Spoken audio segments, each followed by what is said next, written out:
कुछ देर में शादी शुरू हो जाती है। माही पंडित जी के मानोच्चारण के साथ शादी की वीडियो आगे बढ़ रही थी। मैं आशिक के फेस पर कोई एक्सप्रेशन नहीं था, वही सिद्धार्थ के चेहरे पर एक हलत किसी स्माइल थी। अगर उसका वह प्यार जिसके लिए उसने इतना सब किया वो उसके पास आने वाला था।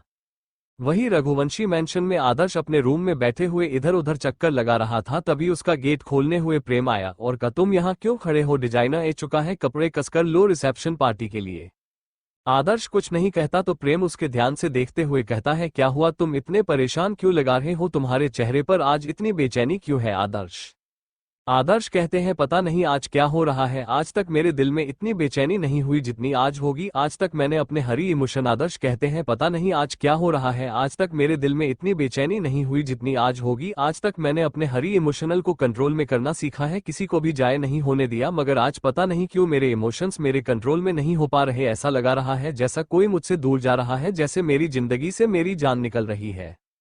प्रेम कहता है, रिलैक्स, लगता है तुम कुछ दिनों से कुछ ज्यादा ही परेशान हो ना, इसलिए ये सब महसूस हो रहा है। वैसे अब क्या परेशान है, अब तो सब ठीक है ना? आदर्श कहता है, जैसा जो दिखता है वैसा होता नहीं, मुझे ऐसा लगा रहा है कुछ बहुत बड़ा होने वाला है।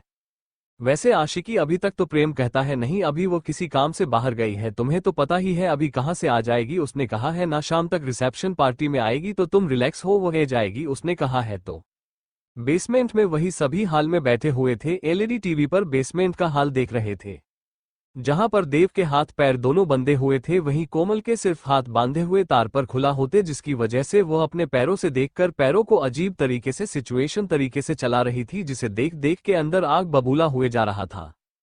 कोमल पैरों को पैरों से सिलते हुए कहती है, देव देखो ना, तुम्हारी बीवी तो मेरे पास ही छोड़ गई, क्यों ना थोड़े फायदा उठाया जाए? तो देख गोट हुए कहता, अपना मुंह बंद रखो। तो कोमल रहती है, कैसी बात कर रहे हो? इसी मुंह को देखने के लिए तो तुम कब से बेकरार थे, कब मैं तुम्हारी बीवी और आज का रहे हो? मुंह बंद रखो। देव कहता है, यही तो सबसे बड़ी गलती थी, जैसे तुम जैसी पागल लड़की को अपनी बीवी बनाने चला, तब देखा तुम्हारे चक्कर में मेरी बीवी ने मुझे ही तुम्हारी जैसी पागल लड़की के पास बंद कर चली गई है। अगर मेरा बस चलता ना, तुम्हें मैं पागल खाने पहुंचा था। कोमल मुस्कुराते हुए कहती हो, देव ऐसा कैसे कर सकते, मैं तो तुम्हारे प्यार में पहले ही पागल हूं, मुझे पागल खाने क्यों पहुंचाना चाहती हूं? देव कथा, शर्त आप अपना मुंह बंद रखो। फिर देख कहता है, कोई तो खोलो, मुझे पागल लड़की के पास इसके साथ रहना तो मुझे जरूर पागल खाने जाना पड़ेगा। वही कृष आयुष तो अपना पेट पकड़ के हंसते हुए कहते हैं, वैसे बहुत अच्छी सजा मिली है इसको, देखो कैसे पागलों की तरह हटकर कर रहा है। हमारा दोस्त सही कहा, कृष बोलते, सही कहा भाई आपने। दे भाई आज कैसे हरकतें कर रहे, कोई कहेगा ये कोई बिजनेसमैन है, रेपुटेड। मानसी कृष की तरफ देखते हुए कहती है, थोड़ी देर में निकाल देना वहां से, पता चले सच में मेरा पति पागल हो गया तो मुझे फिर से एक पलगल पति को झेलना पड़ेगा। पहले मैंने एक पल बॉयफ्रेंड और प्यार करने वाले को ज्यादा, अब मेरी बस की बात नहीं है कि एक पलगल पति को जरूर, इसलिए अपने भाई को निकाल लेना। कृष्णा हंसते हुए बोलना है, नहीं भाभी आज रहने दो ना, भाई को पागल लड़की के साथ कितना मन किया था शादी ना करें, मगर नहीं भूत चढ़ा हुआ था ना। मानसी मुस्कुराते हुए कहती है, जितना मत कीजिए देवराजी, उनके लिए और भी इंटरेस्टिंग सजा है, आप अभी उन्हें निकाल दीजिएगा, बाद में हम दोनों उन्हें साथ में मिलकर सजा देंगे। आयुष्मान खिलाते हुए कहते हैं, तुम तो मुझे भूल गई। तो मानसी मुस्कुराते हुए कहते, भाई आपको कोई भूल सकता है, आप भी हमारे साथ होना हमारी टीम में। वैसे भी यह आइडिया पहले यह मेरे दिमाग में आ गया था, बड़ा मुझे जलस करवाने के लिए और मुझे चिढ़ाने के लिए कोमल बेबी करते थे ना, अब यही बेबी इनका बेबी निकलेगी।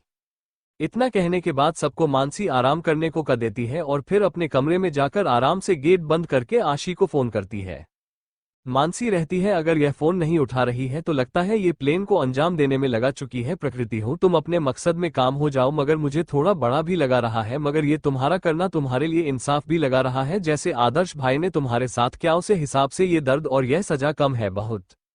रात हो चुके थे, रात के 8 बजे बजाने वाले थे और मेहमान पूरे आ चुके थे।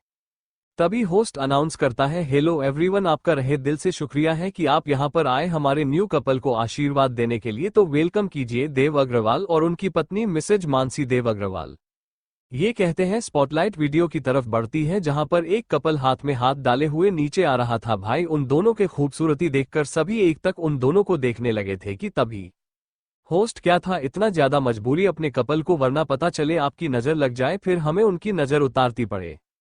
माही देव किसी का हाथ बहुत ही जोरों से पकड़ रखा था, क्योंकि सभी मर्द उसे देख रहे थे, जिसकी वजह से जलन के मारे देव ने अपना हाथ मानसी की कमर पर रखते हैं उसे अपनी तरफ की खींच लेता है। ज्यादा जल कुकर बनने की जरूरत नहीं है, वरना वापस से उस चुड़ैल के पास भेज दोगी। देव घुराते हुए बोला, तुम्हें तो मैं रूम में चलकर बताऊंगा बीबी। मानसी देव नीचे आकर स्टेज पर रखे चेयर पर बैठ जाते हैं। तभी मानसी कहती है, 1 मिनट, अभी तो हमारे एक और कपल बाकी है, उनके बिना ये रिसेप्शन अधूरा है, तो प्लीज जोरों से स्वागत कीजिए। मिस्टर एंड मिसेज रॉय का CH69, सिद्धार्थ आशी की शादी और आदर्श की बुरी कंडीशन। कहानी पढ़ने के बाद लाइक कमेंट शेयर रिव्यू देना ना भूले। गैस, कल आपको 3 चैप्टर बोला था, 3 चैप्टर दिए, जिसमें से एक मेरा भाई नहीं लिखा था और फिर बाद में मैंने 2 चैप्टर डाले थे लिखकर, क्योंकि उसको एक चैप्टर लिखने में ही पूरे 6 घंटे लगा गए थे। 6:30 उसने पहले चैप्टर कंप्लीट कर लिया था, मगर उससे बाद में डालना ही भूल गया। तबीयत ठीक ना होने के बाद भी आपको चैप्टर दे रही हूं, तो कम से कम लाइक कमेंट तो करो यार। मैं उनकी बात नहीं कर रही हूं जो लिखे कमेंट शेयर करते हैं, मैं उनकी बात कर रही हूं जो अपना लाइक कर देना, कमेंट ना शेयर ना रिव्यू जो देते हैं, वो इतना काम कर रहे हैं। अभी मैं रिव्यू चेक किया है, किसी ने रिव्यू दिया है एक, ये भी कोई बात है भाई। नवल में आपको रोज 3 चैप्टर दिया जाता है, तो आप 3 में से सिर्फ 1 पढ़ने हैं, बाकी तो पढ़ने ही नहीं है, तो 3 देने का क्या फायदा। हमारी 3-3 4-4 महीना पर आप ऐसे पानी फेर देते हो रेटिंग कम करके। मानसी के अनाउंसमेंट करने के बाद सबके नजर गेट की तरफ स्पॉटलाइट जल रही थी, वहां एक कपल खड़ा था। वही इस स्पॉटलाइट पहले धीरे से पैर से होते हुए ऊपर जाती है, जब उनका चेहरा सामने आता है तो आदर्श की आंखें गुस्से से लाल हो जाती है। आदर्श गुस्से से मानसी की तरफ देखते हुए कहते, यह क्या मजाक है। मानसी तो मानसी रहती है, कोई मजाक नहीं है, आपके सामने सार सच है, तो इसमें मेरी गलती नहीं है कि आप मान नहीं रही है। मैं ये सब लोग सिद्धार्थ और आशी को बधाई देने में लगे हुए थे कि तभी आशिक को कोई गुस्से से अपनी तरफ खींचना को करता है, तो सिद्धार्थ उसका दूसरा हाथ पकड़ के अपनी तरफ खींच लेता है और सामने खड़े आदर्श को उसे देखते हुए कहता है, ये क्या तमीज है आपके मिस्टर रघुवंशी। आदर्श कहता है, तुम बीच में मत बोलो वरना तुम्हारे लिए अच्छा नहीं होगा, और यह क्या तमीज की बात तुम कर रहे हो, जिसे कुछ तमीज नहीं है कि पहले से किसी और की बीवी को अपनी पत्नी बताना ये गलत नहीं है। तुम मुझे बताओ कि मुझे अब तमीज होनी चाहिए, जो आदमी मेरे ही बीवी को मेरे सामने अपनी बीवी बता रहा है उसके साथ कैसे पेश आना है, यह वो आदमी बताया मुझे। आशी आदर्श का हाथ हटाते हुए कहती है, पहले तो अपनी गलतफहमी दूर कर लीजिए कि किसी ने आपकी बीवी को आपसे दूर किया है। पहले और आखिरी बात की मैं आपकी बीवी थी, मगर अब उन्हें हमारा तलाक हो चुका है, तो उसे हिसाब से अब मेरी शादी हो चुकी है सिद्धार्थ से, तो अब वो मेरे पति है, ना कि तुम मिस्टर रघुवंशी। आदर्श आशिक के दोनों हाथों को पकड़ते हुए कहता है कि मैं जानता हूं तुम मुझसे गुस्सा हो, मुझे सजा देना चाहती हो, मगर प्लीज मुझे इतनी बड़ी सजा मत। तो मैं जानता हूं मैं तुम्हारे साथ गलत किया है, मगर मैं तुमसे दूर नहीं रह सकता, प्लीज। ऐसी मुस्कुराते हुए कहती है, मैं आपको सजा देने वाली होती कौन हो मिस्टर रघुवंशी, मैं तो अपनी जिंदगी में आगे बढ़ रही हूँ, आप भी बढ़ जाए किसी और के साथ। मैंने आपको नहीं कहा है अपने गुनाह की सजा काटने के लिए। आदर्श गुस्से से कहते हैं, तुम ऐसा नहीं कर सकती, तुम मुझे छोड़कर नहीं जा सकती, प्लीज ऐसा मत करो। सिद्धार्थ गुस्से से कहता है, ये क्या बदतमीजी है मिस्टर रघुवंशी, आप यहाँ पर तमाशा कर रहे हैं, मेरी बीवी का नाम ऐसे मत लीजिए, उन्हें मैसेज राय कहकर बुलाए, क्योंकि उनका आपसे कोई रिश्ता नहीं है, ना कोई आपका हक उन पर ऐसे नाम लेकर बुलाने का, और ऐसे नाम लेने से मेरी बीवी की इज्जत मिट्टी में मिल रही है आपकी वजह से। वह क्या है ना, मैं आपकी तरह नहीं हूं जो अपनी बीवी की इज्जत ना करो, उसके मान सम्मान का ध्यान न रखें। आदर्श गुस्से से कहा, तुम्हारी वजह से हुआ है यह, अगर तुमने मेरी बीवी को भगाया और मेरे खिलाफ नहीं किया होता तो शायद वही कदम नहीं उठाती। आशी गुस्से से कहती, आपके कहने का क्या मतलब, मेरे पास मेरी अपनी सोच नहीं है, जो कोई भी मुझे बका आएगा ये समझाएगा मैं उसके बहकावे में आ जाऊंगी, सोच समझकर अपने शब्दों का इस्तेमाल कीजिए मिस्टर आधार रघुवंशी, यह आखिरी बार वार्निंग दे रही हूं मैं आपको कि मेरे मामलों से दूर रही है अब, वरना मुझे आपके ऊपर कानूनी कार्रवाई करवानी पड़ेगी। आदर्श कहता है, अगर करवानी है तो करवाओ, मैं भी देखा आई हूं कैसे इस शादी को लीगल माना जाता है। तुम बोल रही हो कि हमारी शादी पूरी तरह से टूटी नहीं है क्योंकि अभी तक कोर्ट में सुनवाई नहीं हुई है। आशा मुस्कुराते हुए कहती है, आपकी गलतफहमी है, क्या लगता है आपको मैं इतनी बेवकूफ हूं जो बिना कोर्ट में बिना तलाक लिए मिस्टर शादी कर लूंगी किसी से भी, क्या आपने अपनी तरह समझ रखा है मुझे एक साथ दो शादी को निभाकर धोखा करने का। हमारा तलाक तो इसी दिन हो गया था जिस दिन आपकी और तापसी के एंगेजमेंट थी, बस कुछ कार्रवाई बाकी थी जो कि अभी कुछ दिन पहले पूरी हुई है, और रही बात सनावाई की तो सनी उसमें होती है जब किसी की गलती ना हो, और हमारे केस में इसकी जरूरत नहीं पड़ी क्योंकि आपके पिछले किया गए काम में इतने महान पूर्वक है कि जज ने भी फैसला मेरे हक में सुनाया है। तो अब आप बेहतर होगा कि मेरे रास्ते में आने की कोशिश ना करें, ना ही मेरी जिंदगी में अपनी दकार अंदाजी देने की कोशिश करें, क्योंकि मैं नहीं चाहती मैं अपने एक्स हस्बैंड का हाल अपनी बहन की तरह कर दूं। मेरा दिल बहुत बड़ा है, इसलिए मैं आपको बिना किसी सजा के माफ कर रही हूँ। अगर आइंदा से मेरी जिंदगी में अपने कोई भी तूफान लाने की कोशिश की तो ये बात रखिएगा ध्यान की मैं आपकी जिंदगी में सुनामी ला दूंगी, पूरी टेस्ट नहस कर दूंगी, किसी भी लायक नहीं छोड़ूंगी आपको। तो प्लीज आप अब हमें हमारी रिसेप्शन पार्टी एंजॉय करने दीजिए, वरना मजबूरन हमें यहाँ से जाना पड़ेगा। मानसी नीचे आते हुए आशी के पास रहती है, ऐसे कैसे जाना पड़ेगा, आखिर मेरी नंद की भी रिसेप्शन पार्टी है, ऐसे कैसे वो बिना पार्टी एंजॉय के बिना चली जाएगी। अगर किसी को प्रॉब्लम है तो वो यहाँ से जा सकता है। मानसी आदर्श के पास जाकर बोले, अगर आपको कोई प्रॉब्लम है तो आप यहाँ से बेशक से जा सकते हैं, मैं नहीं चाहती मेरी और मेरी नंदन की रिसेप्शन पार्टी में आपकी वजह से कोई तमाशा हो, तो प्लीज अगर आपको रहना है तो शांति से रहिए एक तरफ। देव ये सुनते ही कहता है, गुस्से से क्या कहा रही हो मानसी। मानसी गुस्सा होते हुए देव से कह रही हूँ, सच कहा रही, और आप इतना क्यों गुस्सा कर रहे हैं, क्या आपको आपकी बहन की खुशी नहीं चाहिए। अगर इस बार भी आपने अपने दोस्त का साथ देना है तो जा सकते हैं, मैं खुद अपनी पार्टी एंजॉय कर सकती हूँ। आदर्श देव की तरफ देखते हुए बोलना है, मेरी वजह से तुम्हें अपना मूड खराब करने की जरूरत नहीं है, मैं खुद को संभाल सकता हूँ। ये कहकर आदर्श घर से बाहर चला जाता है। वही उसे ज्यादा देखा कुछ लोगों को बुरा लगता है मगर कुछ लोगों को फर्क नहीं पड़ता। वही सिद्धार्थ आनंदित जी के पास कहता है, बोला था ना आपसे बनेगा, आए मैं ही आपका होने वाला दामाद, देखिए बन भी गया, अब तो आशीर्वाद देना बनता है ना। सिद्धार्थ आनंदित जी के पर छोटा है तो आनंदित जी में मां से उसे आशीर्वाद देती है, वही आशी उनसे आशीर्वाद नहीं लेती। तेजेश्वर जी गुस्से से अपने रूम में चले जाते हैं क्योंकि वो अभी कोई भी तमाशा करना नहीं चाहते थे। दूसरी तरफ आदर्श एक बार उनके तरफ अपनी गाड़ी को मोड़ लेता है। कुछ ही देर में उसकी गाड़ी मसूरी के सबसे बड़े बार पर आकर रुकती है। उसकी गाड़ी रुकते ही बाहर के गर्द आकर उसकी गाड़ी को पार्किंग के लिए ले जाते हैं। आदर्श जाकर बार काउंटर पर बैठ जाता है और बार के वेटर से एक स्ट्रांग ड्रिंक बनाने को कहते हैं। बैकग्राउंड म्यूजिक 4 दिनों का प्यार और अब्बा लंबी जुदाई प्यार सिर्फ कुछ दिनों का होता है, उसके बाद तो युगों का वनवास होता है। तेरे बिन दिल मेरा लगे कहीं ना, तेरे बिन जा मेरे जाए कहीं ना, कितने जमाने के बाद और अब्बा याद तू आया, तुम्हारे बिना मेरे इस दिल को कभी चैन नहीं मिलता, तुम्हारे बिना ये जिंदगी नहीं चलेगी, मुझे सांस लेते हुए भी डर लगता है, इतने युगों के बाद हे प्यारे भगवान, मुझे वो याद आ गया जो मैं भूल गया था। खोए रही में सांसों में अपने आहट भी तेरी, भूल गए हूँ सदियों से कितनी तन्हा रही हूँ, इश्क तेरा भूल गई हूँ। I was so tangled into myself that what your footsteps sounded like I knew no मोर।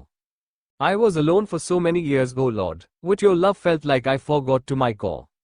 उलझ ही रही मैं इस जिंदगी में दून क्या दुहाई, I was so busy with my life to live that now I have no excuses to give. हर बेबासी में इस जिंदगी में तुझको ही चाहा, तुझको ही मांगा, जिन रास्तों से गुजरा ये दिल था, मंजिल मिली ना प्यार ना पाया, जब भी मुझे लगा कि मेरी जिंदगी हारी है मैंने तुम्हें ढूंढा, मैंने तुम्हें मांगा, पर जिस राह पर ये दिल गया ना तो इसे अंत मिला, ना ही इसे तुम मिले। खुद को चुपेक राहों से गुजरी, दिल को संभले, so with a strong grip on my heart this time I walked hiding myself paying every nickel and dime. ऐसे ही करते करते थोड़ी देर में ही आदर्श बहुत ही ज्यादा ड्रिंक कर लेता है और वहां पर बैठे एक आदमी और औरत को देखा है। आदमी कहता है, वैसे तुम्हारा पति तो एक नंबर का बेवकूफ है, जिसे ये भी नहीं पता चला हम उसके पीठ पीछे क्या करने वाले, देख बार तुम तलाक दे दो फिर हम दोनों शादी कर ले। इतना ही सुना था कि आदर्श को सिद्धार्थ और राशि की शादी पर फिर याद आ जाती है। आदर्श उठकर गुस्से में उसे आदमी के पास जाता है, उसको कॉलर पकड़ के उसे कहता है, मात हुए पुरुषों की बरसात कर कर के तुम मेरी बीवी को मुझे दूर ले जाए, मुझे शादी करेगा, तेरी इतनी हिम्मत, आज मैं तुझे मार डालूंगी। वही वो औरत गुस्से से कहती है, क्या बदतमीजी है मियां। आदर्श कैसे कमी रोकने से नहीं रोक रहा था, उससे उस आदमी में सिद्धार्थ दिख रहा था, जिस वजह से वह अपने गुस्से को कंट्रोल नहीं कर पा रहा था। मैनेजर को बेटा बुला के रहता है। जब मैनेजर आदर्श को देखा है तो उसकी सिटी पिटी गुल हो जाती है, फिर भी हिम्मत करते हुए गार्ड को आदर्श को उसे आदमी से दूर करने के लिए कहता है, तो गार्ड्स आदर्श को पकड़ लेते हैं, जिससे वह किसी के कंट्रोल में नहीं आए, तो जिसकी वजह से उसे बेहोश करना पड़ता है। जब आदर्श बेहोश होता है तो मैनेजर प्रेम को फोन करता है। वही प्रेम किसी अनजान 2 नंबर को देखकर पहले तो फोन उठाने कोई नहीं होता है, मगर उसे आदर्श का ख्याल आता है तो फोन उठा लेता है। तो वह दूसरी तरफ जाकर मैनेजर से बात करता है, तो मैनेजर कहता है, सर यहाँ पर आधा सर आए हैं, उन्होंने ज्यादा ड्रिंक कर ली और पता नहीं किस वजह से एक आदमी को बहुत मार, मजबूरन हमें उन्हें बेहोश करना पड़ा, प्लीज आप यहाँ चाहिए। ये सुनते ही प्रेम बोलना है, तो उनका ध्यान रखो, मैं थोड़ी देर में आता हूँ। एक नजर प्रेम स्टेज पर देखा है, जहां पर देव, मानसी और आशी सिद्धार्थ खड़े हुए थे। प्रेम उन दोनों को देखकर कहता है, पता नहीं तुमने ये कदम क्यूट है, मगर ऐसा लगता है कि तुमने अपने हाथों से सबकी जिंदगी बर्बाद कर ली। भले तुमने यह आदर्श को तकलीफ देने के लिए किया है, मगर तुम्हारे चेहरे से नहीं पता चल रहा है तकलीफ तुम्हें भी हो रही है। मैं यही चाहूंगा तुम्हारा यह फैसला तुम्हें बाद में पछताने के लिए मजबूर ना कर दे। वही आशी थोड़ी देर में उन लोगों को एक्सक्यूज करके वॉशरूम की तरफ जाती है और फोन निकालकर को कहती है, सर जाकर प्रेम भाई का पीछा करो, ध्यान रखना उन्हें पता नहीं चलना चाहिए कि तुम उनके पीछे वो कहाँ जा रहे हैं, उनको फॉलो करना बिना उनकी नजरों में आए। आशी फोन रखना के बाद उसे कहते, मुझे पता है आप जरूर आदर्श के पास गई होंगे, मुझे भी तो जानना है आखिर वह है कहाँ। फिक्र नहीं कर रही, बल्कि ये देखना चाहती हूँ कि उसे भी अपनी तकलीफ हुई जितनी मुझे हुई थी। तभी वहां से पीछे से आते हुए मानसी कहते, किसे झूठ बोल रही हो तुम अपने आप से, ये दूसरों को दिखाने के लिए कि तुम्हें कोई फर्क नहीं पड़ता, मगर तुम्हें फर्क पड़ रहा है उसकी तकलीफ से। आज कहती है मुझे कोई फर्क नहीं पड़ता, वो चाहिए हमारे, मुझे कोई फर्क नहीं पड़ता उसकी तकलीफ से, मैं तो यही चाहती हूँ वो तकलीफ में रहे, दर्द सही, जैसे मैंने कहा था पूरे 1 साल। जब उसने मेरी तकलीफ और दर्द की परवाह नहीं की तो मैं क्यों करूँ किसी और की तकलीफ और दर्द की परवाह। और वैसे भी मैंने इस बार सिद्धार्थ को मौका दिया है अपनी जिंदगी में, तो मैं कोई भी धोखा नहीं करूंगी उसके साथ। मानसी मुस्कुराते हुए कहती, मुझे पता है तुम उसके साथ धोखा नहीं करोगे, मगर खुद के दिल के साथ धोखा कर सकते हो। ये कहकर राशि वाहन से चली जाती है। वही मानसी उसे देखते हुए कहती है, तुम कितना भी छुपा लो मगर तुम्हारे चेहरे पर उसके लिए दर्द दिखेरा है। मैं यही प्रार्थना करूंगी कि तुम फिर से अपनी जिंदगी में एक नई शुरुआत करो, चाहे किसी के भी साथ करो। मानसी रहती है, मैं यही दुआ करूंगी कि अब तुम्हारी जिंदगी में दुख तकलीफ ना आए, हमेशा खुशी रहे। वही गुस्से से सिद्धार्थ को कब से देव घर रहा था, तो सिद्धार्थ चाटते हुए कहता है, ऐसे मत देखो वरना मेहमान सब यही सोचेंगे तुम्हें अपनी बीवी से ज्यादा नहीं, नवेली अपनी नहीं बनी जीजा में इंटरेस्ट है। देव खुशी से कहता है, ये बकवास मेरे सामने मत करो, और जो भी तुमने किया है ना उसके लिए मैं तुम्हें देख ही रहूंगा, और पता नहीं क्या कर मेरी बहन ने तुमसे शादी कर लिया, मगर याद रखना अगर उसे कुछ भी हुआ तो मैं तुम्हारा पूरा हाल करूंगा। सिद्धांत कहता है, अगर यह धमकी तुम्हारी बहन ने सुन ली तो क्या होगा, वैसे बड़ा किस बात का लगा रहा है, अपने दोस्त के लिए या अपनी बीवी की बातों को, वो अभी तुमसे गुस्सा है तो। रात को नेक्स्ट चैप्टर CH70 आशी ने किया किसे बर्बाद। पार्टी खत्म होने के बाद सभी मेहमान अपने घर के लिए निकल जाते हैं न्यू कपल को आशीर्वाद देकर। भाई इस समय मानो की जाने के बाद आशी और सिद्धांत सबसे मिलकर बोलते हैं कि अब हमें घर चलना चाहिए। तभी वहां पर तेजस जी के गुस्से से भरी आवाज आती है, कोई कहानी नहीं जाएगा जब तक तुम दोनों हमारे सवाल का जवाब नहीं देते। तुम दोनों की हिम्मत भी कैसे हुए हमारी नाम को मिट्टी में मिलने की, और तुम्हारी हिम्मत कैसे हुई आशी इस लड़के से शादी करने की, जबकि तुम्हारी शादी आदत से हो रखी थी, कैसे तुमने क्या ये सब। आशी गुस्से से कहती है, आवाज नीचे रखकर बात कीजिए, चिल्लाना हमें भी आता है, ये तेवर किसी और को दिखाएगा अपने। तेजेश्वर जी गुस्से से बोलते हैं, तमीज से बात करिए, हमसे यह मत बोलिए कि हमें घर के मुखिया है और आपके पिता के पिता है, उम्र में हम आपके दादाजी है, ये भी तमीज भूल गई है आप। आशी ताली बजाते हुए कहती है, वो आपको बड़ी जल्दी याद आया है कि आप कौन हैं और उम्र में हमसे बड़े हैं, मगर यह बात आपको तब याद नहीं आए जब हम सब की जिंदगी को एक शतरंज का खेल बना दिया। अब आपको अपनी 2 घोड़े की इज्जत की पड़ी है जो आपकी मायने रखती होगी, मगर हमारे लिए नहीं। तेजस्वी जी बोले, इस इज्जत के चलते आपकी शादी हम के आदर्श से करवाई, तो यह मत बोलिए कि हम अग्रवाल फैमिली के नाम और रुपए के लिए कुछ भी कर सकते, याद रखिएगा, और इस शादी का कोई भी वजूद नहीं है हमारी नजरों में। अगर आपने ये सिम नहीं छोड़ी तो हमें मजबूरन आपका खिलाफ कानूनी कार्रवाई करवानी पड़ेगी। सिद्धार्थ गुस्से से बोला कि हिम्मत भी मत कीजिएगा, वरना इसका कार्रवाई में कहीं आपकी जिंदगी जोखिम में ना पड़ जाए, क्योंकि मैं बर्दाश्त नहीं करूंगा आपके घटिया से इज्जत के चक्कर में मेरी बीवी की जिंदगी पर भी कोई बुरा प्रभाव पड़े। कहानी ऐसा ना हो जी, इज्जत को बचाने के लिए आप इतनी कोशिश कर रहे हैं ना, उसी को मैं मिट्टी में मिला दूं। वही तेजस जी कुछ कहते हैं कि तभी उन्हें गेट के पास गिरने की किसी की आवाज आती है, तो सब पीछे देखे हैं तो उनकी आंखें बाहर आ जाती हैं, क्योंकि प्रेम देव आदर्श को संभाल कर लेकर आ रहे थे अंदर। आज वो बिजनेस में लगा नहीं रहा था जो पहले हुआ करता था, रूटलेस हार्टलेस। किशोर जी प्रेम की तरफ देखते हुए बोले, इसे क्या हो गया है। प्रेम आदर्श को संभालते हुए किशोर जी से बोलना है, कुछ नहीं दादू, यहां से जाने के बाद बार में कुछ ज्यादा ही ड्रिंक करके झगड़ा कर लिया था, तो मैनेजर ने फोन करके मुझे बुलाया था, बस इसीलिए नहीं गया था, मगर कुछ ज्यादा ही ड्रिंक की वजह से खुद को संभाल नहीं पा रहा है। तेजेश्वर जी गुस्से से आशी की तरफ देखते हुए बोलते हैं, देखा तुम्हारी करतूत का नतीजा कैसा होगी है उसकी जिंदगी। आशी कैजुअल बोली, मैं तो नहीं कहा था बार में जाकर ड्रिंक करने को, यह उनकी मर्जी थी, तो इसका ऐसा मुझ पर आप मत थोपिए तो अच्छा ही होगा। और वैसे भी इन्होंने जो किया है अपनी मर्जी से की है, जैसे पहले करते आ रहे थे, तो जो भी कहना है इसे कहिए। तेजस्वी जी गुस्से से बोलिए, सब तुम्हारी वजह से हो रहा है, ऊपर से तुम शर्मिंदगी और गिल्ट की जगह इतना ज्यादा बेशर्म पड़ती दिखा रही हो हमारे सामने। इस बार किशोर जी गुस्से से बोले, बस करो तेजस्वर, हर बात तुझ पर थोका बंद करो, और इस बार गलती उसकी नहीं आदर्श की है। और हर बार गलती ही आदर्श की होती है। उसका पहला डिसीजन था तापसी से शादी करना, उसे डिसीजन में हम सब में साथ दिया था, तो यह मत बोलो। फिर कशिश जी आगे आता हई बोली, भाई साहब किशोर जी सही कहा रहे हैं, जब ये डिसीजन हुआ तब किसी ने भी आशी की फीलिंग की कदर नहीं की थी। यह मत बोले कि तब आशी के भी साथ जो हुआ था वह आज आदर्श के साथ हो, तो मगर उसने कभी भी शराब को अपना हिस्सा नहीं बनाया। आशी की कंडीशन आदर्श से भी ज्यादा क्रिटिकल दिए मत भूलिए। और हर बात में अपनी इज्जत तुरंत को बीच में नहीं लाना चाहिए आपको। इसी वजह से आज आपका बेटा बहू और सबकी जिंदगी बर्बाद हो चुकी है। कम से कम जिनके जिंदगी सुधार रही होगी तो सुधारने दीजिए। हम यह मत सोचिएगा कि हम आपको कोई तन्ना दे रहे हैं, आपको रूबरू करा रहे हैं सच से। लता जी आगे आते हुए बोली, इस बार हम माँ से सहमत थे अंकल, इस बार हम आशी के साथ थे। हम यह नहीं कहा रहे कि उसने जो किया वो सही है, मगर उसे अपनी जिंदगी जीने का हक है जैसे आदर्श को था। लता जी आ जाते हुए कहती है, खुश रहो बेटा, हमेशा सदा सुखी रहो। आशी उनसे सवाल करते हुए कहती, क्यों आपको बुरा नहीं लगा कि मेरी वजह से आपके बेटे की हालत हुई? लता जी कहती है, हमें बुरा तो लगा, मगर इसलिए नहीं कि आदर्श की हालत थी, इसलिए लगा कि आपने एक बार हमें बता दिया हो तो हम आपकी शादी धूमधाम से करवाते। हम ये तो नहीं कहेंगे कि यह क्यों, हाँ ये क्यों किया आपने, बस इतना करेंगे आप अपनी जिंदगी में खुश रहे। लता जी सिद्धार्थ की तरफ देखते हुए कहती है, जो खुशी हमारा बेटा नहीं दे पाया आशा करते वो आप देंगे, इनकी जिंदगी में कभी भी दुख नहीं आने देंगे। सिद्धार्थ कहता है, चिंता मत कीजिए, कभी भी इसकी आंखों में आंसू नहीं आने दूंगा, चाहे किसी की जिंदगी तबाही क्यों ना करनी पड़े मुझे। लता जी मुस्कुराते हुए कहती, हमें आप पर भरोसा है, आप ये करोगे, और आज के बाद जैसे हम आदर्श की माँ है वैसे आपकी भी है, तो आंटी की जगह आप हमें माँ कहेंगे तो हमें अच्छा लगेगा। अखिलेश जी गुस्से से कहती है, रिश्तेदारी जोड़ने की जरूरत नहीं है जिसने तुम्हारे बेटे की जिंदगी को बर्बाद किया। आंसू गुस्से से कहती है, आप मेरे पति से ऐसे बात नहीं कर सकते, और आपकी बेटी की जिंदगी सिद्धार्थ ने खुद आपके बेटे ने बर्बाद किया अपने हाथों से।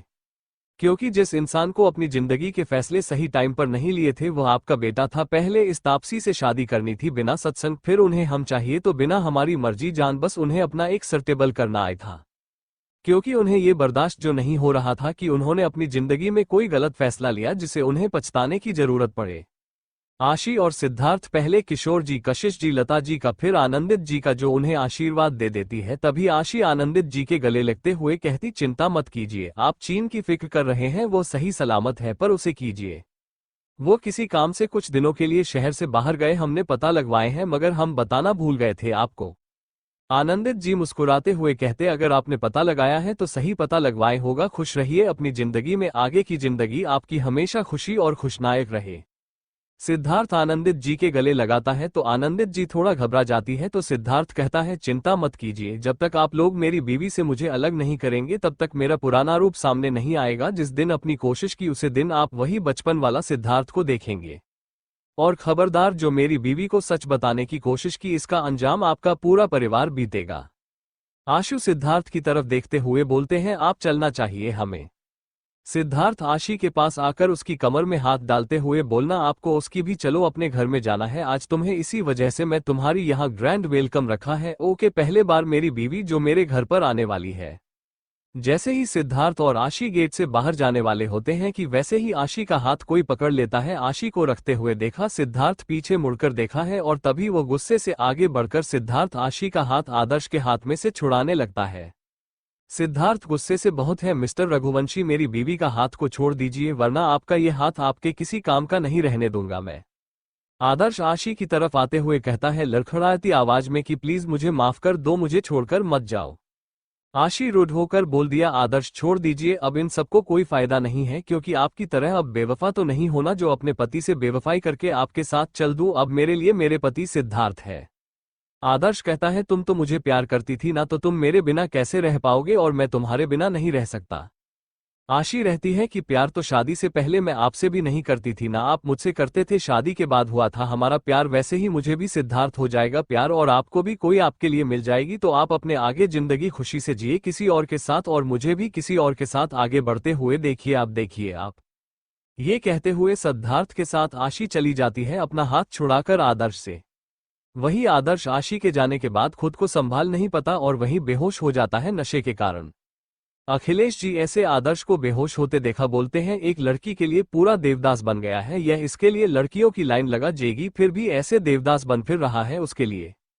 किशोर जी अखिलेश की तरफ देखते हुए बोले, तुमने और उसने यही तो फर्क है, तुम्हारे लिए प्यार का मतलब एक को छोड़ना दूसरे को करना है, मगर उसके लिए प्यार का मतलब तुमसे अलग है। अखिलेश मुझे अपने मान में बोले, यही तो फर्क है, आप लोगों को नहीं पता इसी प्यार के लिए मैंने कितनी जानगगी किया और ली है। और मुझे इस सिद्धार्थ को अपनी फैमिली से दूर रखना होगा, अगर यह ज्यादा मेल मिलाप करता रहा तो वह दिन दूर नहीं जब मेरा सच तक के सामने आ जाएगा। ये कहकर अपने कर्मों की तरफ जाते हुए किसी को कॉल करते हैं और कहते हैं कि तुम्हें कुछ काम करना है, एक आदमी को ठिकाने लगवाना है और याद रहे उसके बारे में किसी को कुछ पता ना चलना पड़े। फोन कट करने के बाद अखिलेश जी कुछ याद करते हुए कहते हैं, लेट मी, लता के लिए कितना सब कुछ किया है मैंने, ऐसे ही उसे अपने आप से दूर नहीं जाने दूंगा, अगर सच बाहर आए तो वह मुझसे दूर होकर रुक मैं नहीं होने दूंगा, इसकी जरूरत है, उसे तो इस दुनिया से ही मिटाना होगा। वही गाड़ी में मैं गाड़ी में बैठने के बाद गाड़ी राय मैंशन के लिए निकल जाती है, ऐसी कुछ सोचे लगते हैं, उसे सोच में डूबा देख सिद्धार्थ बोलना है, आप क्या सोच रही हो, तुम्हें कहीं दर्द तो नहीं हो रहा। आदर्श को ऐसे देखकर तो ऐसी रहती है, नहीं दर्द नहीं हो रहा, बल्कि मुझे थोड़ा बड़ा लगा रहा है कि मेरा दुश्मन इतनी ज्यादा कमजोर है। जब तक दुश्मन अपनी बराबरी का ना हो तब तक खेल में मजा नहीं आता सिद्धार्थ, तुम्हें पता है ना। सिद्धार्थ मुस्कुराते हुए कहते हैं, हाँ तुम बिल्कुल मेरी तरह हो। सिद्धार्थ कहते हैं, तो फिर क्या करने का प्लान है, अपने दुश्मन को ताकतवर बनाने का है या उसे बर्बाद करने का। तो इतना तो मुझे पता है कि अब तक तुमने कोई ना कोई प्लान बना लिया होगा और उसे स्टॉर्ट भी करने वाली होगी। आशी मुस्कुराते हुए कहती है, पहले दुश्मन को ताकत देनी होगी ताकि वो हमसे लड़ सके, वरना खेल में मजा नहीं आएगा। प्लान तो बनाया है और स्टॉर्ट आज रात से होगा, तभी तो मजा आएगा कि उसका दुश्मन भी उसके टक्कर का बनेगा। ये कहकर आशी सिद्धार्थ को कहते, अब यह मत पूछना कि प्लान क्या है, वो तुम्हें कल सुबह न्यूज में पता चल जाएगा। ये कहकर अरमान जी को फोन कर दे मैसेज कर देती है, कपअप प्लान बी एग्जीक्यूट कर दे। दूसरी तरफ हॉस्पिटल में कामना को इस वक्त अभी जितेंद्र जी के साथ आयुष के हॉस्पिटल में शिफ्ट कर दिया था, जो कि इंडिया का सबसे मशहूर हॉस्पिटल था। वही कामना स्कूल पर बैठे हुए कुछ नोट बना रही थी, साथ में अपने काम में लगी हुई थी कि तभी उसे किसी के करने की आवाज आती है, तो वह बेड पर देखी है जितेंद्र जी उठने की कोशिश कर रहे हैं। कामना जितेंद्र जी के पास जाकर रहती है, सर आराम से, अभी आपके ऑपरेशन हुआ है, इतना ज्यादा बॉडी को हिलाना धुलना सेहत के लिए अच्छा नहीं है, आपके स्टेज खुला सकते हैं। जितेंद्र जी कामना को धक्का देते हुए कहते, तुम कौन हो, तुम्हारी हिम्मत कैसे हुई मुझे सोने की, और तुम जैसी औरतें को अच्छे से जानता हूं, लोगों की जिंदगी ही बर्बाद करना आता है तुम लोगों को, बस उसे ज्यादा कुछ नहीं। और तुम्हें क्या चाहिए और मैं यहाँ आया कैसे। वही कामना जितेंद्र जी की गुस्से से भरी आवाज को सुन डर जाती है, अपने सूट को मुट्ठी में बांधते हुए हौकिया आवाज में रहती है, आपका एक्सीडेंट हो गया था तो मैं आपको यहाँ लायक थी। और जितेंद्र जी गुस्से से बोले, और क्या तुम्हें पैसे चाहिए, अभी मुझे यहाँ पर एडमिट करने के लिए बोलो, कितने पैसे चाहिए, तुम जैसी औरत पैसों की ही भूखी होती है। काम नहीं सुनते रोटी हुए कहते, सब बहुत तेज जैसी नहीं होती, समझ में आए आपको बात, और हमने ये सब पैसों के लिए नहीं किया, इंसानियत के नाते किया था, और हम आपको यहाँ नहीं ले हैं, आपकी गुड़िया लाई थी जिसके फोन पर आपका लास्ट मिस कॉल था, आपकी बेटी क्या नाम है उनका, आशिक, उन्होंने ही हमें आपकी देखभाल करने को बोला है। मैं गरीब जरूर हूं मगर धोखेबाज और लालची नहीं हूं, साफ तो आइंदा से किसी पर इतना बड़ा इल्जाम लगाने से पहले 100 बार सोच लीजिए। ये कहते हुए कामना रोटी हुए बाहर चली जाती है। वही जितेंद्र जी अपना माता पढ़ते हुए सम और टेक जैसी होती है, ये भी उनकी तरह ही एक ड्रामा कर रही है मेरे सामने। तभी पास में रखा फोन बजता है तो जितेंद्र जी आज तक से फोन को अपने हाथों से उठने हैं, तो वहां से दूसरी तरफ से आशिक की आवाज आती है जो कहती है, गुस्से से अपने गुस्से को थोड़ा कंट्रोल में रखना सीखे, और रही बात उसे लड़की के, उसे मैं आपकी देखभाल के लिए रखा है, तो आई एम से इन ऊंची आवाज में बात करने की जरूरत नहीं, अब जब पता ना हो सच्चाई तब तक तो आपको बोला ही नहीं चाहिए, एक तो आपकी जान बचाई, ऊपर से आपको से ही इतना भला बुरा सुना रहे हैं। सही कहते हैं, आपको अभी भी अकल है, सही गलत और सच्चे लोगों की पहचान अभी भी न। CH-71 आदर्श का जेल जाना और आशी की शर्ट, अखिलेश जी का गुस्सा। आशी अमन जी को प्लान भी एग्जीक्यूट करने को बोल अपने फोन को पर्स में डालकर खिड़की पर अपने सर को लगाकर आंख बंद कर लेती है। वही सिद्धार्थ बड़ी गौर से आशिक की हरकतों को देख रहा था। जब उसे विश्वास हो जाता है कि आशी धीरे धीरे गहरी नींद में जा रही है, तब वह धीरे से अपना हाथ आशी के बालों को पीछे करने के लिए आगे लाता है। सिद्धार्थ के आशी के बालों को पीछे करने से खिड़की से आ रही चांद की रोशनी सीधा आशी के आगे चेहरे पर जाती है, जो उसके नूर को और ही ज्यादा सुंदर बना रही थी। सिद्धार्थ आशी के चेहरे में खोया हुआ ही बोलता है, ये ख्वाब, ये ख्वाहिश की दुनिया तुम्हारे इस मासूमियत और नूर के आगे फीकी लगती है। यह मासूमियत और यह नूर अब कभी भी तुमसे जुदा नहीं होगा, ना ही तुम्हारे फोटो पर उसे आदर्श का नाम आएगा, क्योंकि जो चीज मेरी होती है उसे पर मैं किसी और का हक बर्दाश्त नहीं करता। लेकिन अभी मुझे तुम्हारे ऊपर अपना हक धीरे धीरे जताना शुरू करना होगा, ताकि तुम्हें मेरी फिक्र, मेरी केयर, मरा प्यार कोई पाबंदी ना लगे। वही आशी ऐसे किसी के बाद बढ़ाने से आंखें खेलने लगते हैं, तभी सिद्धार्थ जल्दी से अपना हाथ पीछे ले लेता है। आशी धीरे से अपना आंखों को खोला कर आसपास दिखती है, फिर वापस से सिद्धार्थ की तरफ देखती है, रहती है, मिला आया कि नहीं? तो सिद्धार्थ कहता है, नहीं, जब आएगा मैं उठा दूंगा, तुम रिलैक्स करो, अभी टाइम है। ये सुनते ही ऐसी अपनी आंखें वापस से बंद कर लेती है। करीब आधे घंटे बाद करो का काफिला रॉय मैंशन की गेट पर आगे रुकता है, तो ऐसी धीरे से अपनी आंखें खोलकर चारों तरफ का नजारा देखते हैं तो उसकी आंखों में सुकून उतार जाता है, क्योंकि चारों तरफ चांद की रोशनी फैली हुई थी, जिसे वहां पर बह रहे वाटरफॉल्स एक अलग ही सुकून दे रहा था, उसके ऊपर उड़ती वो जुगनू की रोशनी। गाड़ी से निकलने के बाद आशिक को अपनी बॉडी पर ठंडी हवाएं सुकून दे रही थी। सिद्धार्थ आशी की तरफ देखते हुए बोलना है, अंदर चलना है कि थोड़ी देर ही रुकना है? तो आशी कहते, थोड़ी देर में रुकना है, तो सिद्धार्थ कहते, चलो उधर चलते हैं। फिर सिद्धार्थ के बताए गए जगह को देखते हैं। आशी गार्डन में सीटिंग एरिया बनाया गया हुआ था, ऊपर छत कांच के थे, साइड में 2 पिलर और उसके आसपास रखे हुए फूलों के गमले, साथ में एक कॉफी टेबल, साथ में उसके एक बड़ा सा पियानो।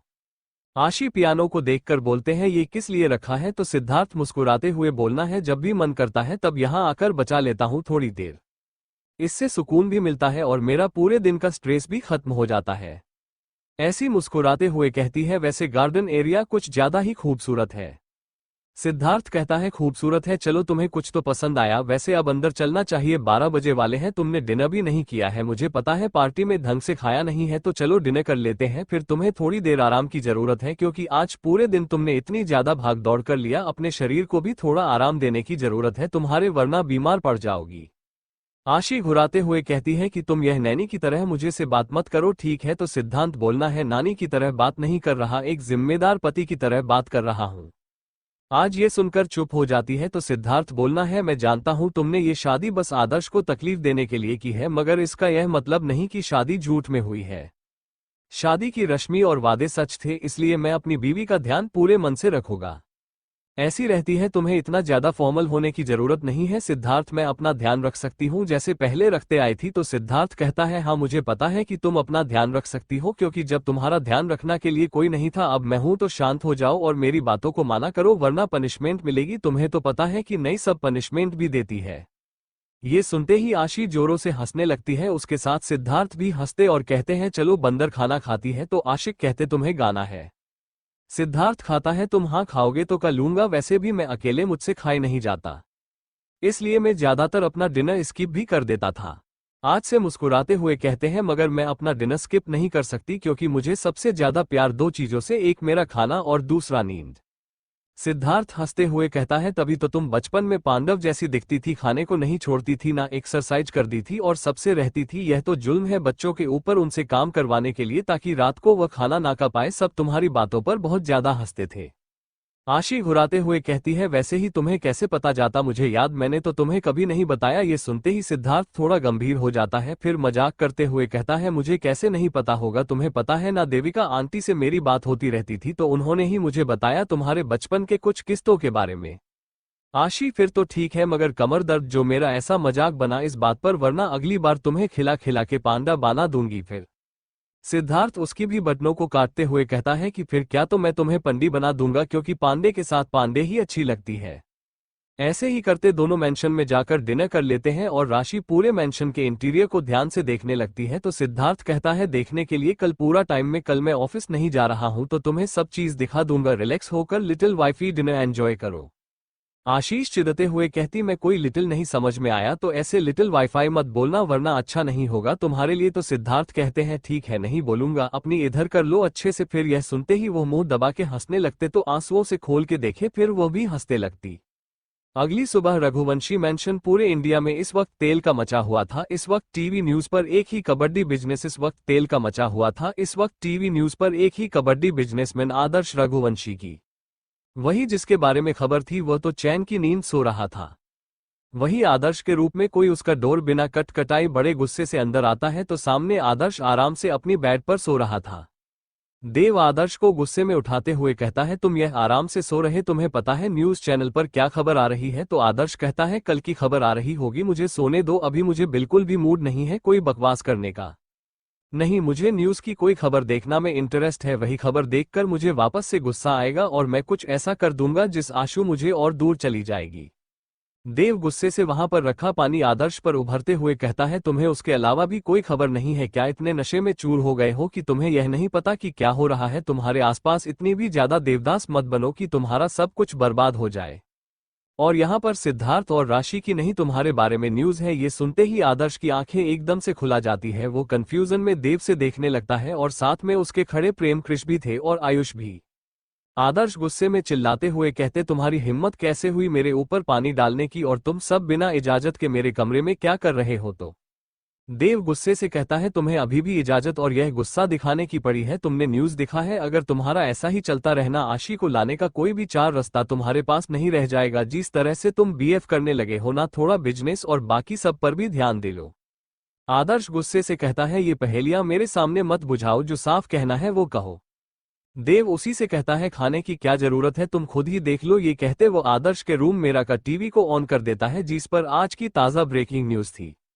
हॉट न्यूज चैनल खबर आज की सबसे ज्यादा होता टीआरपी खबर यह है कि हमारे देश की जाने माने बिजनेसमैन आदर्श रघुवंशी, जो कि एक रिस्पेक्टिव पर्सन थे, आज उन्हें सब गद्दार कर रहे हैं। देश के खिलाफ उन्होंने इतनी बड़ी गद्दारी की है, उनके कंपनी में बहुत ही ज्यादा हाईटेक आर्मी की हथियार पेए गए हैं जो कि कुछ दिन पहले ही गायब हुए थे। यह ऐसा कहा जा रहा है कि उन्होंने ही अपने फायदे के लिए गायब करवाए थे। इतने बड़े बिजनेसमैन होते हुए उन्हें शर्म नहीं आई, उन्होंने ऐसा काम किया।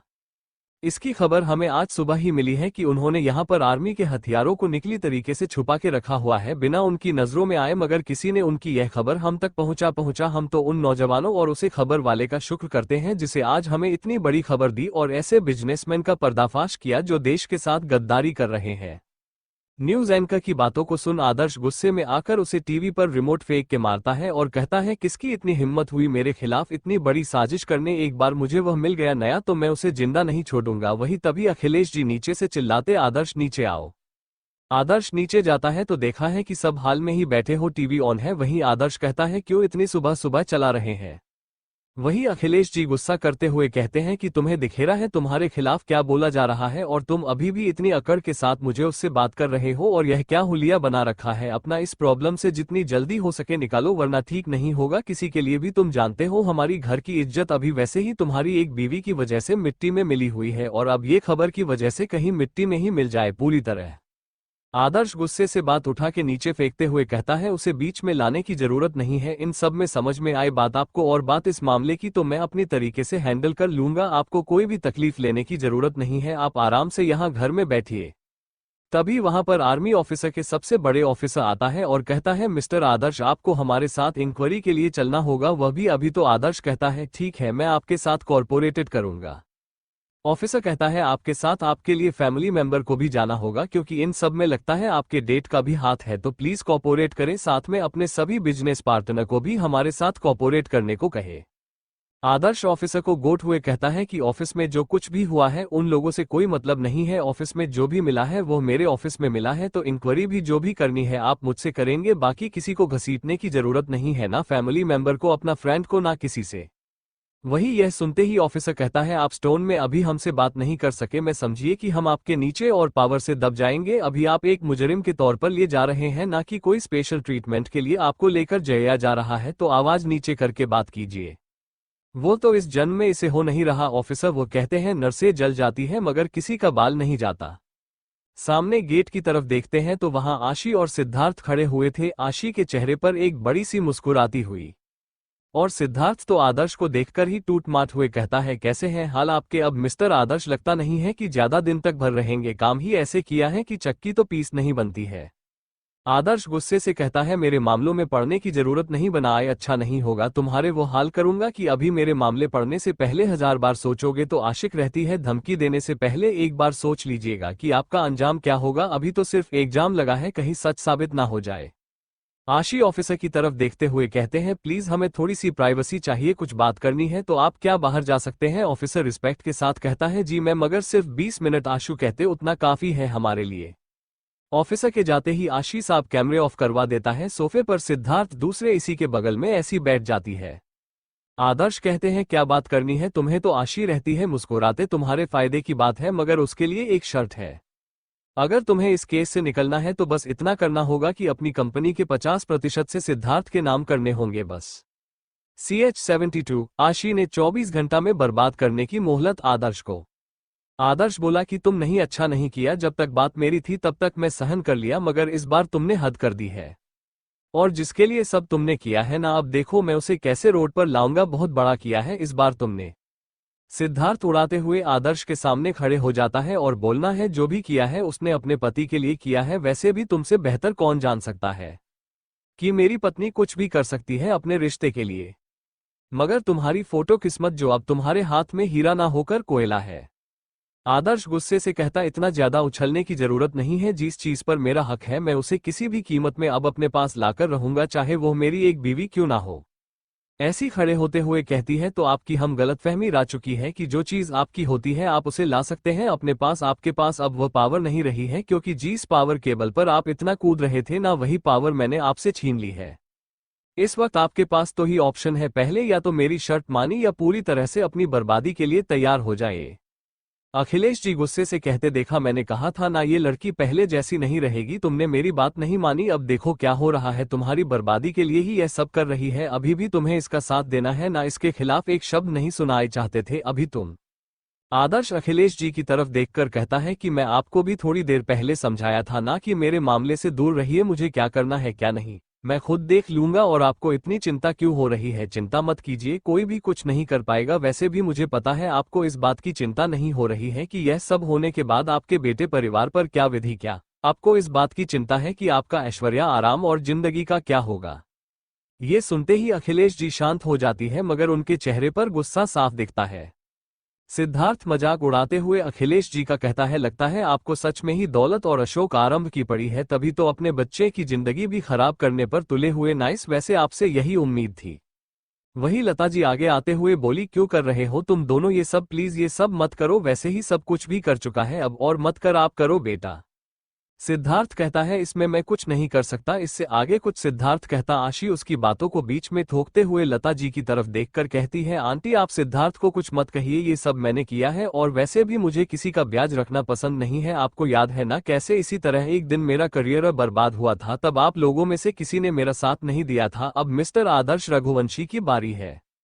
मेरा सपना था एक मेडिकल फील्ड में जाकर एक अच्छे डॉक्टर बनना, मगर एक गलती की वजह से सब कुछ बर्बाद हो गया, जो अब कभी भी सुधारी नहीं चल सकती है। वही दर्द आपके बेटे को भी जाना पड़ेगा, क्योंकि उसे भी तो पता चलना चाहिए, जिस चीज के लिए आप मेहनत करते हो, जो वो चीज आपके हाथों से निकाल जाती है तो कितना दर्द होता है। ये सुनते ही सब चौंक जाते हैं। ये सुनते ही अखिलेश जी गुस्से से कहते हैं, तुम एक फालतू की डिग्री के लिए इतना बड़ा बिजनेस पर बात करने पर तो ली हुई हो, तुम्हारा दिमाग खराब है।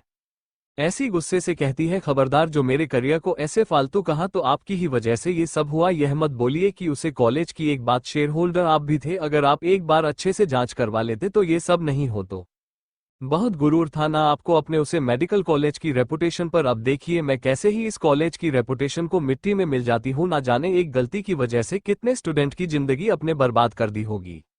ये दशहरा खत्म होने से पहले आपकी जिंदगी के सारी खुशियां कुछ ना ली है ना, तो मेरा नाम भी आशी सिद्धार्थ रॉय नहीं। अगर आपकी बेटी ने मेरी बात नहीं मानी और शेयर मेरे पति के नाम नहीं की, तो 24 घंटा के अंदर दूसरी बर्बादी के लिए दिया रहना, और यह बात मैं सामने का रही हूं, इस बार सामने से बार करूंगी। ये कहकर आशी सिद्धार्थ की तरफ देखकर कहती है, चलो यहां से, मुझे जो कहना था मैंने, किताब मर्जी इनकी, जो भी होगा उनके साथ वो उनकी मर्जी से होगा। अखिलेश जी आशिकी बटनों को सुन घबरा जाते हैं। तभी उनके सामने आदर्श आता है और कहता है, क्या खाने का मतलब था कि आपके एक गलत डिसीजन से उसका मेडिकल करियर बर्बाद हो गया? इस बार सच बताइए, क्योंकि अगर मैं अपनी तरीके से पता लगाया तो आपके लिए अच्छा नहीं होगा। ये सुनते ही अखिलेश जी बोले, वो सब झूठ का रही थी, वह तो ऐसे ही का रही है ताकि हम इस बात में लगा जाए और उसके जवाब ना दे पाए, तुम्हें इस मामले से निकाल पाए, ऐसी गुमराह करने के लिए तुम्हें ये सब भूल गई है। आदर्श खुशी से फ्लावर वासे तोड़ते हुए बोला, अगर मैं अपने मर्जी से पता लगाया तो आप जानते हमें क्या करूंगा जी, इस नाम और तुम्हें के लिए आप इतना वो कर रहे हैं ना, मैं सब कुछ बिना कुछ करे ही उन लोगों के नाम कर दूंगा। इससे अच्छा होगा आप अपना क्या गया करना में हमारे सामने अभी बता दे। अखिलेश जी को जब समझ में आता है कि अगर आदर्श ने खुद पता लगाया तो बहुत कुछ पता लगेगा, इसलिए वो सच बताना ही बेहतर समझते हैं। अखिलेश जी गहरी सांस लेकर कहते हैं कि बात यह है कि तुम्हारे से शादी होने के बाद 1 महीने तक आशीर्वाद कॉलेज जाना शुरू कर दिया था। सेकंड ईयर के एग्जाम शुरू होने वाले थे, तभी कुछ ऐसा हुआ कि हमें आशी को कॉलेज से पूरी तरह से ब्लैकलिस्ट करना पड़ा और किसी भी कॉलेज में उसका एडमिशन ना होने देना के लिए कहा गया। आदर्श गुस्से से कहता है, आपने और क्या किया, सच सच बताइए।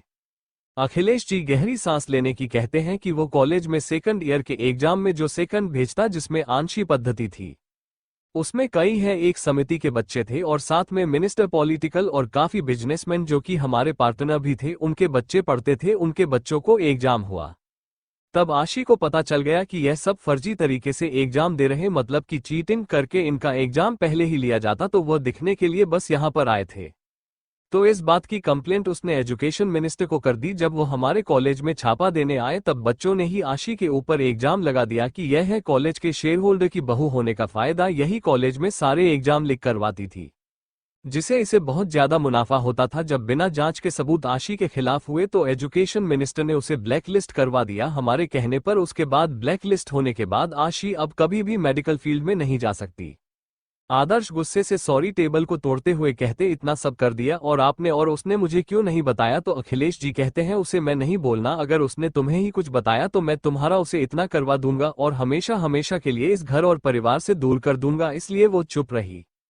यही सुनने की देते क्योंकि किशोर जी आगे आए और एक झापड़ इतनी जन्नत देता थप्पड़ अखिलेश जी के चेहरे पर मारा और गुस्से से उनका कॉलर पड़ते हुए का रेपुटेशन बचाने के लिए तुमने एक बच्चे को करियर बता बात कर लिया और उनका निकम में पॉलिटिकल और बाकी एजुकेशन का भी फायदा करवाई, गैर जमींदारों वाली हरकत की है तुमने।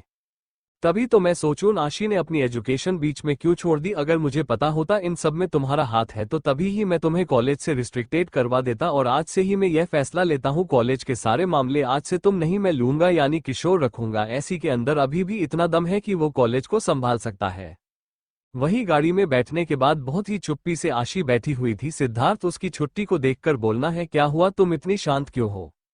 आशी कहती है, बस ऐसे ही। वो क्या है ना, आज पहले वाले से कम हरी होने लगे हैं, जो कभी दर्द दिया करते वापस से होना शुरू बना रहे। तुम्हें पता है मैं कितनी खुश थी जब मुझे पता चला था कि मैंने मेडिकल के टेस्ट को पास कर लिया और मेरा एडमिशन कितने कॉलेज में हुआ है, वह भी इतनी बड़ी, क्योंकि जब मेरे पास कोई नहीं था तब मुझे यही उम्मीद थी मेरा सपना ही सबसे बड़ी उम्मीद बनेगी। मगर शादी होने के 1 महीने बाद ही मेरा वो सपना भी टूट गया और किसी को पता भी नहीं चला कि मैं कॉलेज जाना बंद कर दिया। इसका रीजन ना किसी ने पूछते हुए का, बस इन्हें तो अब ऐश्वर्या राम की जिंदगी मिल रही है इसलिए मैंने कॉलेज की पढ़ाई को बंद कर दिया है। मुझे उसे वक्त इतना बड़ा लगा कि पता है तुम्हें, मैं 2 दिन तक खाना नहीं खाया, कमरे में से बाहर नहीं निकली, मगर किसी को भी फर्क नहीं पड़ा। सबको लगा कि मैं अपनी ही जिंदगी में मस्त हो चुकी हूँ, खुश हूँ इस जिंदगी से, मगर कभी किसी को मेरा दर्द नहीं दिखा, सिर्फ एक आदमी की बहुत ही कृष भाई। तांबे में मजबूती मैं किसी को बता नहीं सकती थी। अब मैं मजबूर नहीं हूं, ना मेरे पास कोई मजबूरी, इसलिए अब मैंने फैसला लिया हर एक गलती और ही गुनाह की पहले मैं सबको सजा दूंगी। इस लोगों से उनकी वह काबिले को ताकत छीनूंगी जिसकी वजह से आज मैं ऐसी बन गई हूं। सिद्धार्थ मुस्कुराते हुए कहते हैं, तुम कुछ भी करो मैं तुम्हारी हर कदम पर साथ रहूंगा, किसी भी मोड़ पर किसी भी राह पर तुम खुद को अकेला नहीं पाओगे। सिद्धार्थ की बातों को सुन आशिकी के चेहरे पर मुस्कुराहट आ जाती और कहती है, मुझे पता है तुम कभी भी मुझे अकेला नहीं छोड़ोगे, एक हस्बैंड होने के नाते भी और एक सबसे अच्छा दोस्त होने की नात ही तभी मैं तुम पर इतना भरोसा कर सकती हूँ। मगर आज भी मेरे दिल में ये दर्द है कि अब मैं कभी भी अपनी मेडिकल की पढ़ाई को वापस शुरू नहीं कर सकती, क्योंकि मेरे को बड़ी ही बड़ी लिस्ट से ब्लैकलिस्ट कर दिया गया है। और बात एक एग्जाम की होती, चाहे कुछ की होती तो मैं जाता देती, मगर उसका एक और कारण था जो मुझे इतनी बड़े पैमाने पर ब्लैकलिस्ट कर दिया गया। और मुझे जहां तक पता है अंकल भी वह वजह किसी को नहीं बताएंगे, ना किसी को सच सामने आने देंगे। सिद्धार्थ कहता है, कोई बात नहीं, तुम चिंता मत करो, मेरे से तुम पर भरोसे, तुम्हारा जब मन करे मुझे बता देना और कोई और हेल्प चाहिए तब भी मुझे बताना बेझिझक। आदर्श किशोर जी की बातों को सुन कहता है, मैं भी आपका इसका में साथ दूंगा। तो किशोर जी कहते हैं, इस वक्त तुम्हारी जरूरत नहीं, तुम अपने काम पर फोकस करो, वही अच्छा होगा। जब तुम्हें ये सब करना था तब तो तुमने जिम्मेदारी लेने से पीछे है गई, ऐसी की वजह से और तुम्हारे साथ ये सब हो रहा है। बोलना तो नहीं जा रहे थे मगर तुम्हारे इस आपने हमें मजबूर कर दिया है कि हम ये सब बोले। तुम दोनों की हरकत की वजह से आज एक मासूम सी बच्ची की जिंदगी बदल गई है। इतनी एक में उसका करियर छीन लिया, दूसरे ने उसकी जिंदगी की खुशियां। या तो तुम आज और अभी से अपने मामलों को जल्द से जल्द सुलझा लिया तो आशी बटनों को मानकर 50% शेयर सिद्धार्थ के नाम कर दो। ना अब हम तुम्हें पर उम्मीद कर सकते हैं ना तुम्हारे इस बात पर। तुम दोनों की हरकतों को देखकर हमें लगा रहा है कि हमारे इतने वर्षों की मेहनत और इज्जत मिट्टी में मिलने वाली है। आदर्श कहता है, दादाजी आप चिंता मत कीजिए, ना ही मैं आपकी इज्जत को मिट्टी में मिल नहीं दूंगा, ना ही आपकी ही शेयर किसी के पास जाने दूंगा। बस आप मुझे थोड़ी नॉलेज दे दीजिए, यह मामले से मैं जल्दी ही नहीं पढ़ लूंगा और रही कॉलेज में हुए जितने भी गलत काम है उनसे भी मैं जल्द से जल्द पता लगा लूंगा। किशोर जी कहते हैं, तुम्हारे से कुछ नहीं होगा क्योंकि तुम्हारी इतनी मेहनत के बाद भी आशिक ने देखा तुम्हारी ही ऑफिस में आपकी क्या कर दिया। तुम कुछ कर पाए नहीं ना, और अब तुम कर रहे हो। तुम जल्दी जल्दी 24 घंटे में ये सबसे बताओगे। तुम क्या पागल हो गए हो? तुम क्या चाहते हो बाकी सब भी बर्बाद हो जाए? अगर उसे 50% को सिद्धार्थ के देने से आशी के साथ जो अन्य हुआ है वो सुधरता है तो मुझे इससे कोई आपत्ति नहीं है। और वैसे भी तलाक के बाद उसका हक बनता था तुमसे एल्यूमिना मांगने का। वो सोच लो कि उसने तलाक के बाद एल्यूमिनी मांगी है। CH-73 आशी कहती, बर्बादी की नहीं, युद्ध के आगाज की। वही आशी और सिद्धार्थ रॉय मैंशन पहुंच चुके थे। सिद्धार्थ आगे जाने ही वाला था कि तभी आशी ने उसका हाथ पकड़ा और कहती है कि मुझे तुमसे कुछ परमिशन लेनी है।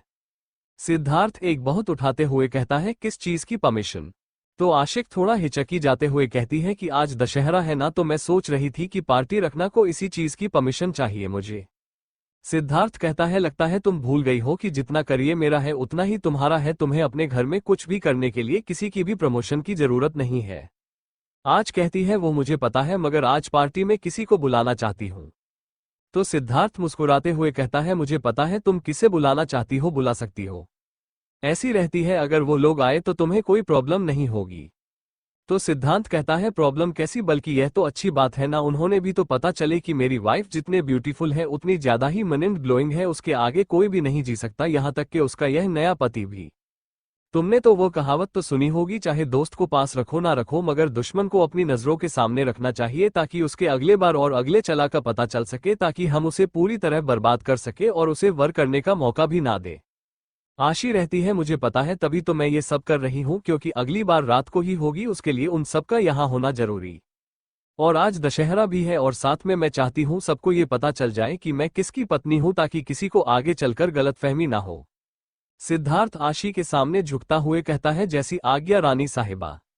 आज ही रहती है, यह नाटक करने की जरूरत नहीं है, पता चले कि तुम्हें भी आज एक आध अपने इस लिटिल वाइफी के गुस्से का सामना करना पड़े। सिद्धार्थ हंसते हुए कहता है कि मेरी लिटिल वाइफ ही सिर्फ उन लोगों पर गुस्सा करती है जो उसे दर्द देते हैं, ना कि उसे जो उसे हंसते रहते हैं। क्यों, मैंने सही कहा? इतना तो उसे जानता हूँ। और वैसे में लिटिल वाइफी बाहर सबके आगे भले शेरनी बने मगर अंदर से कितनी सॉफ्ट आते थे, इमेज से बेहतर कोई नहीं जान सकता।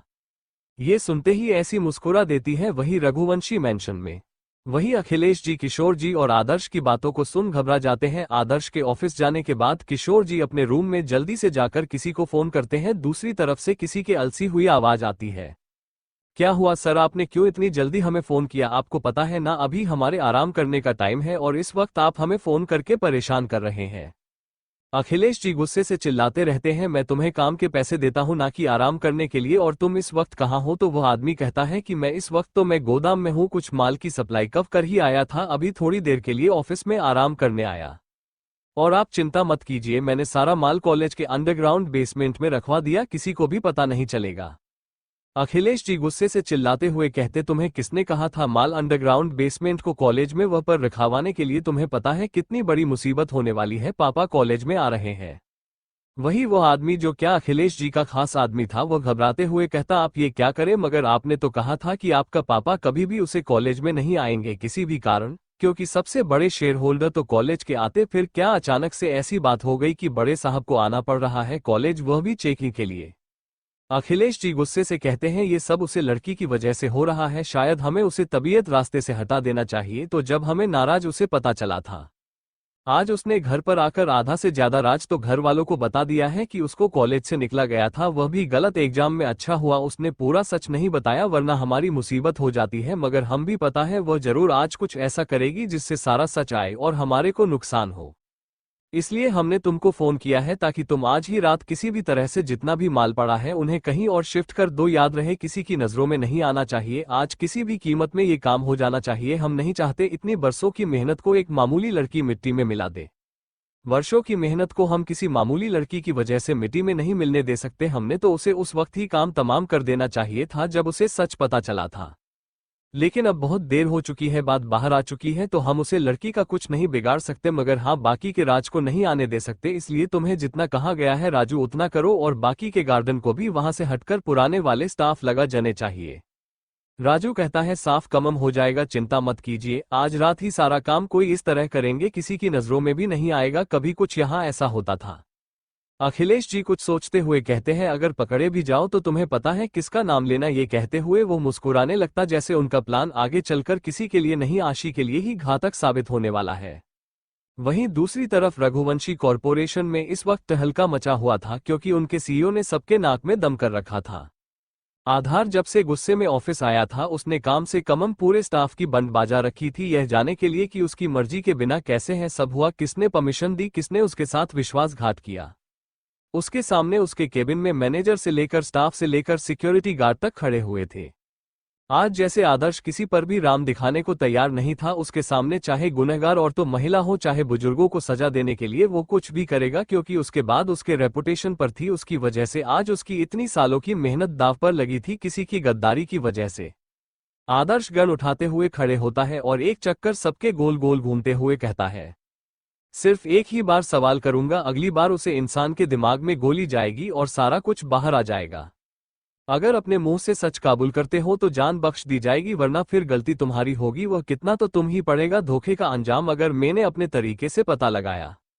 आखिरी बार सवाल पूछ रहा हूं, किसने मदद की वो सब मेरे ऑफिस के गोदाम में रखवाने में उन लोगों की। तभी कोई कुछ नहीं कहता कि आदर्श एक गोली सामने खड़े मैनेजर के पैरों पर मरता है। मैनेजर के पर में गोली से उसकी चीख निकाल जाती है तो सबसे बड़े हेड सामने आते हुए कहते माफ कर दीजिए सर, मेरे से गलती हो गई, बस मैं बहकावे में आ गया था, इसी वजह से मैंने ये सब किया। मैं ये करना नहीं चाहता था, मगर मेरे खिलाफ उन लोगों के पास सबूत थे, जितने भी मैंने काले धन कमाए हैं या जितना भी फ्रॉड किया है सबकी कॉपी उनके पास थी, इसलिए मुझे ये सब करना पड़ा, जिससे वो लोग मुझे ब्लैकमेल कर रहे थे। अगर मैं उनका कहना नहीं माना तो वो मुझे बहुत बुरी सजा दिलवाएंगे, कानून से भी और साथ में आपसे भी। मैं जेल नहीं जाना चाहता था, इसलिए मैंने आपके साथ गद्दारी कर दी। आदर्श हंसते हुए कहता है तुम्हें उनकी बातों से डर लगा मगर मेरे साथ गद्दारी करने से नहीं। ये कहते हुए आदर्श गण को अपने सर के पीछे से चलते हुए कहता है बहुत ही बड़ी गलती कर दी तुमने, मेरी कुर्ता को भूलकर एक बार को तुम्हें मैं छोड़ दे। अगर तुमने ये डर पहले दिखाकर मुझे सच बताया हो तो मगर तुम्हें तो अपनी जिंदगी ऐशो आराम से बितानी थी ना, मुझसे गद्दारी करके जिंदगी तो तुम्हें मिलेगी मगर ऐसो आराम की नहीं, नरक जैसी, वह भी हेल्प किंगडम में। तुम जानते हो कि मुझे पीठ पीछे धोखा देने वालों से सख्त नफरत है, ये जानते हुए भी तुम लोगों ने मुझे गद्दारी करने की कोशिश की, तो सजा तो बनती है ना, ताकि तुम्हारी साथ पूछते भी इस किंग से टकराने से डरे। आदर्श घाट को इशारा करता है तो गार्ड उसे मैनेजर को ले जाते हैं हेल्प किंगडम की तरफ। वह गाड़ी चलाता रहता है माफ कर दीजिए, मगर इस बार आदर्श किसी की नहीं सुनते, क्योंकि इस बार उन लोगों ने एक माफिया किंग की अंदर की आग को जलाया था जो पहले से ही बदले आर दिल के हजारों टुकड़े होने पर जल रहे थे। आदर्श को एक बार अच्छे से गुस्से से घूमते हुए कहता है ये तो एक नमूना था, अगर आज के बाद किसी ने भी इस कॉरपोरेशन में आदर्श रघुवंशी से दुश्मनी मोड़ लेने की कोशिश की तो उसका नामो निशान इस दुनिया से क्या, उसके साथ उसकी 7 पुस्तकों को भी ढूंढ के मीता देगा यह आदर्श रघुवंशी। गुस्से से चिल्लाते हुए आदर्श कहता है गेट लॉस्ट। आदर्श अपनी सीईओ की कुर्सी पर जाकर बैठ जाता है और अपने सामने रखी एक फोटो फ्रेम को देखते हुए कहता है तुमने भले ही मेरा साथ छोड़ दिया है, मुझे दुश्मनी या नफरत निभाना के लिए एक बात याद रखना, मेयर एक्स बीवी, तुम्हें मैं अपनी हर जिंदगी में प्यार करूंगा, चाहे तुम मुझसे कितनी भी नफरत कर लो, चाहे मुझे बर्बादी क्यों ना कर दो। वहीं दूसरी तरफ जैसे ही आशी को ये पता था कि आदर्श क्या कहा रहा है, वो कहती है चाहे तुम कुछ भी कर लो, कितना भी प्यार कर लो, मगर इस बार यह आशिकी की नहीं बल्कि बर्बाद करेगी उन लोगों को जिन्होंने उसे बर्बाद किया, उसकी काबिलियत, उसकी गुरु को तोड़ा। प्यार के लिए मैंने भली अपना आत्मसम्मान त्यागा था, मगर अब बारी है मेरे आत्मसम्मान को वापस अपने की। और आज मुझे ये समझ में आ चुका है कि औरत का आत्मसम्मान उसके प्यार से बढ़कर होता है। और औरत अपने पर आ जाए तो अपने प्यार के लिए खुद को बर्बाद भी कर सकती है और अपने आत्मसम्मान के लिए उसे इंसान को बर्बाद करने से पीछे भी नहीं हटती है। कलयुग में भी अब एक सतयुग आरंभ होगा जिसे करेगी यह आशी, क्योंकि यह आशी कभी भी आशी आदर्श रघुवंशी बनकर नहीं कर सकती थी। क्योंकि इस कलयुग के रावण की लंका को मिटानी है तो रावण की लंका से दूर होकर मिटाना होगा, क्योंकि कभी भी रावण के साथ रहकर उसकी लंका को मिटाया नहीं जा सकता, वरना जैसे रावण की पत्नी के साथ हुआ था वैसे ही मेरे साथ ना होता। अंबारी रघुवंशी परिवार की बर्बाद होने की आशी सर की तरफ देखते हुए कहते, सबको इनविटेशन कार्ड भिजवा दो, खास तौर पर हमारी दुश्मनों को। आखिर उन्हें भी तो पता होना चाहिए कि उनके दुश्मन उनकी बर्बादी पर कैसे जश्न मनाते हैं। सिद्धार्थ पीछे से आते हुए कहता, लगता है अब जो जोरों से तैयारी हो रही है किसकी बर्बादी की। आशी कहती, बर्बादी की नहीं, युद्ध के आगाज की, क्योंकि दुश्मन को बर्बाद करने के बाद भी वह मजा नहीं जो युद्ध के अगस्त को करने में है। अभी तो मेरा पहला बार किया है, उनकी रातों की नींद हराम हो गई है, दूसरे बार में उनकी नींव ही लेंगे। उन्हें लगता है कि जो उनके ऊपर वार किया था वह असली वाले नहीं, अगर जो बार मैंने किया तो वह तो बस दिखावे के लिए, असली बार तो आज रात होगा। अभी तो दाल बिछाना था जिसमें फंसेंगे एक प्याला, तभी तो आएंगे असली मोहरे सामने। सिद्धार्थ कहता है, क्या मतलब तुम्हारा, ये बात सिर्फ दिखावे के लिए था, वह भी क्यों।